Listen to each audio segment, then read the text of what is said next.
Imagine this. You're at the zoo. Your friend asks you a question in English and you think, lion, big, eats meat? Yes, you know the animal, but the English words just won't come out. Hello everyone, welcome back to Chatify English. After walking, people get hungry. You might say, I'm hungry, or let's get something to eat. You can also ask, do you want some water? Great daily English phrases. I'm tired. Me too. Let's sit down. Good idea. We also share opinions. For example, this zoo is nice.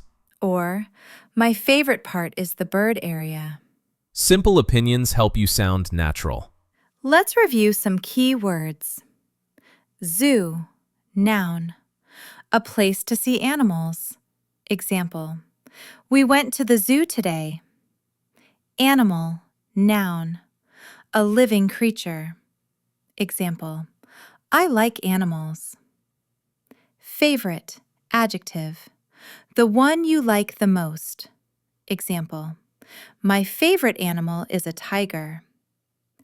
Big, adjective. Large in size. Example, the elephant is big. Hungry, adjective. Wanting food. Example, I'm hungry after walking. Now it's your turn. What is your favorite animal at the zoo and why? Write your answer in the comments using today's English. Remember,